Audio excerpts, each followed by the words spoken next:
Contrary to popular belief, there is no one-size-fits-all resting heart rate for runners, but it is a crucial indicator for general health, fitness, and stress levels. Specifically looking at runners over the age of 50, a low resting heart rate may be associated with better overall fitness, a decreased risk of heart disease, and increased longevity. And let's be honest, who wouldn't want that? So in this video, we're going to discover what a good resting heart rate for an over 50s runner is and why it matters. We'll dig into how you can measure it and what it means at different times of the day or when you're doing different activities. We'll also look at why this information is important for you to understand. And once we've done that, we'll discuss one of the biggest worries that runners experience more often than they would like and how to stop it before it becomes dangerous. So before we dive into what a good resting heart rate is, let's take a step back. Lindsay, what is resting heart rate?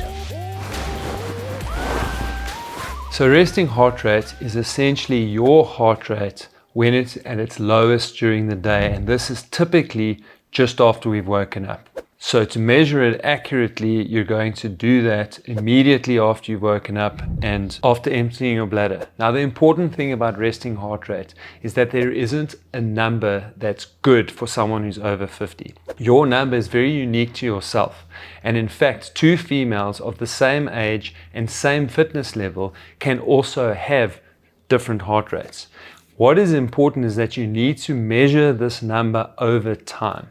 And yes, as you get fitter, it might be slightly lower, but we want to track what your resting heart rate is when you wake up every morning. Okay, so that's great to know. Before we figure out if our individual resting heart rate is good or not, how do we measure it? So the way you can measure it is you can either use your watch, but then you need to have your watch on throughout the night and make sure that it's tightly fitting, and that isn't always comfortable. Or secondly, we can do that manually. So I mentioned already that what we want to do is empty our bladder, because having a full bladder actually increases your resting heart rate slightly. So wake up in the morning and then you'll go off and empty your bladder. The next important thing is that when your heart has to work against gravity, in other words, if you are standing or sitting like I am right now, that will also increase your resting heart rate. So you want to get back in bed and then you'll relax. Typically, I like to read a book for 2 or 3 minutes, but really anything. You could meditate now, but you really just want to relax and get yourself just about back to your sleeping state.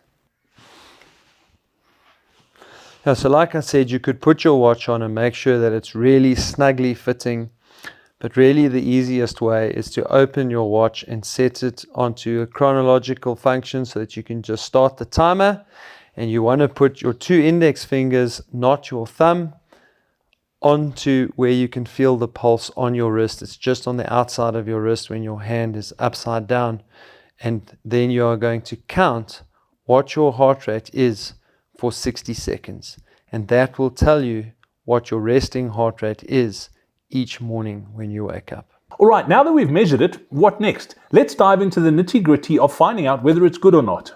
Resting heart rate is a really useful metric, and we can use it to track things like stress, our reaction to training, if we're getting sick, etc. And to do that effectively, we've got to track it over time. So if you can do it every morning, that will make it the most useful. But certainly every 2 to 3 days, you want to be taking your resting heart rate. How you will then use that is to keep a record of it. Now, if your resting heart rate is going down slowly over time, that is great. It's not going to get considerably less, but that's fine. Even if it does, that just shows us that you are responding well and training is going well, and it is a potential indicator of improving fitness. What we're looking for, though, is changes in the other direction. So if your heart rate or resting heart rate in particular is going up over time, that's when the alarm bells start ringing. Changes of between 2 and 3 beats per minute, we don't worry too much about that.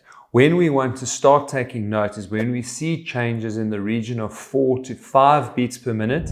That is telling you that something in your life is tipping the balance over. So you're either not quite recovering properly, perhaps something stressful is going on that is impacting on your resting heart rate, because your body can't differentiate between stress from work, stress from family, or stress from training. So we know that something isn't quite right. We know that you aren't quite recovering to continue training hard.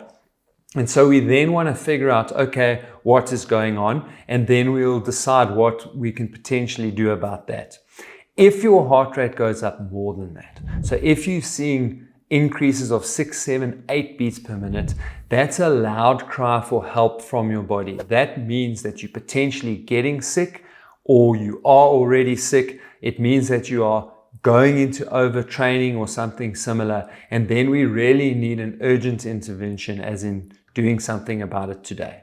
Okay, now that we've got it, I think it's natural human nature to try and improve anything that we do measure. So if you've got your resting heart rate, I think the logical progression is to try and improve it. But before we dig into how to get it better, let's look at what happens if it goes up. And is there a point where it becomes dangerous? Yes, Brad, there is a point at which it becomes dangerous. But trust me, you won't need to measure or keep track before you get to that point. I think let's start at the point with which it's going up 4 to 5 beats per minute. So you recognize that something isn't quite right. And now you need to sit out and go, right, what is causing this increase? Is it stress in my life, whether it's family, work, or something related to that? Or is everything in my life fine and therefore it's got to be training? And even if it's not the training, even if there is something very stressful, someone close to you has been diagnosed with cancer, and that's really adding a massive stress into your life, then we have to look at what we can control. And if we can't control the stress, then we need to have an adjustment to the training.